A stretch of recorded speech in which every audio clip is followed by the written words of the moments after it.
আমাৰ ইয়াত এই শ্ৰী 108 অৱধূত লকৰ বাবা তেওঁ ইয়াত মানে সৰ্বশান্তিৰ কাৰণে যজ্ঞ পাতিছে। তেওঁ এনেকৈ কামাখ্যাত বহুত বছৰৰ পৰা আমাৰ জনমে হোৱা নাছিল, তেতিয়াৰ পৰা তেওঁ ইয়াত যজ্ঞ কৰে আৰু সমাজৰ মানে সুখ শান্তিৰ কাৰণে তেওঁ সকলোৰে কাৰণে সুচিন্তা কৰি তেওঁ এই যজ্ঞখন পাতে। প্ৰত্যেক বছৰে তেনেকৈ পাতি আছে। আমিও ইয়াৰ পৰা প্ৰায় 20-25 বছৰ মানৰ পৰা তেওঁৰ লগত লাগিয়ে আছোঁ।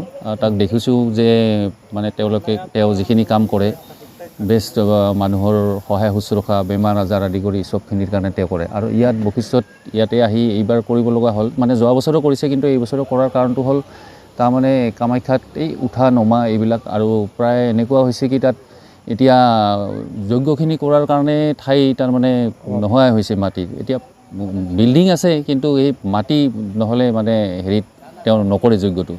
তো সেইকাৰণে তেওঁ বশিষ্ঠতে যোৱা বছৰৰ পৰা কৰি আছে আৰু বেছ ইয়াত সমাগম বহুত হৈছে।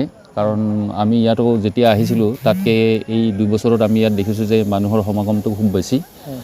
আৰু ইয়াৰো কমিটিখনে যিখন বশিষ্ঠ এই শ্মশান কমিটিখিনিৰ মানে যিখিনি ব্যক্তি আছে তেওঁলোকে যথেষ্ট সহায় কৰিছে। চাফ চিকুণ কৰাৰ পৰা ইয়াত আমাক যিখিনি সহায় কৰিব লাগে তেওঁলোকে কৰিছে। আৰু আমিও ইয়াত যিখিনি পাৰোঁ তাৰমানে কি ৰাইজৰ খোৱা বোৱাৰ পৰা আদি কৰি যিখিনি পাৰোঁ সেইখিনি কৰি দিছোঁ। আৰু তেওঁ ইয়াত যিখিনি যজ্ঞ কৰে সেইখিনি তাৰমানে আমি যিখিনি জানো তাৰমানে তেওঁৰ পৰা যিখিনি শুনিছোঁ যে চৌষষ্ঠি যোগিনীৰ মানে তেওঁ পূজা কৰে। আৰু ইয়াত তেওঁৰ যিবিলাক আমি বিধান দেখিছোঁ, আমি সৰুৰ পৰা এনেকুৱা বিধান ক'তো দেখা নাছিলোঁ। তেওঁ যথেষ্ট তাৰমানে ৰাইজৰ উপকাৰৰ কাৰণে এই যজ্ঞটো তেওঁ সম্পন্ন কৰে। জানিব পৰা মতে 100 বছৰ গৰকিছে বাবা। আমি তেওঁৰ যিখিনি জানো তাৰমানে তেওঁৰ লকৰ বাবা অৱধূত বুলি নামটো আমি এতিয়া 87 বছৰৰ বুলি জানো। কিন্তু তাৰ আগতো তেওঁৰ মানে কিবা দুবাৰ তেওঁ সমাধি লৈছিলে। তেওঁ সমাধিৰ যিখিনি ঘটনা তাৰমানে সেই সঠিকভাৱে আমি ক'ব নোৱাৰিম, সেইখিনি কথা তেওঁ পাৰিব আৰু তেওঁৰ সমকক্ষ যিখিনি মানুহ আছে তেওঁলোকে পাৰিব। এতিয়ালৈকে তেওঁৰ আমি জনাত তাৰমানে কি 119 বছৰ হ'ব লাগে তেওঁৰ বাকী আগৰ সময়খিনি ধৰি পেলাই। তো সেই সঠিক কথাটো মই সঠিকভাৱে ক'ব নোৱাৰিম, কিন্তু এইটোত তাৰমানে তেওঁহে ক'ব জানিব কথাখিনি, বা তেওঁৰ সমকক্ষ কোনোবা সাধু সন্ত। তেওঁতে এতিয়া ঋষি টাইটেল লয়তো, ঋষি তেওঁ।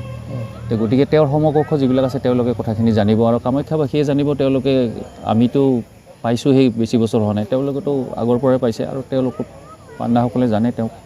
বাবা ক'ৰ পৰা আহিছে আৰু ইয়াতে কিমান দিনমান থাকিব? বাবা এতিয়া আমি জনাত তেওঁৰ গোটেই ভাৰতত 118টা মন্দিৰ আছে। গোটেই বছৰটোতো গোটেই মন্দিৰখিনি ঘূৰিব নোৱাৰে, অলপ চলপ 2-4টাকৈ বছৰত গৈ থাকে। আৰু তেওঁ এতিয়া আহিছে ডমুহানা কালী মন্দিৰৰ পৰা।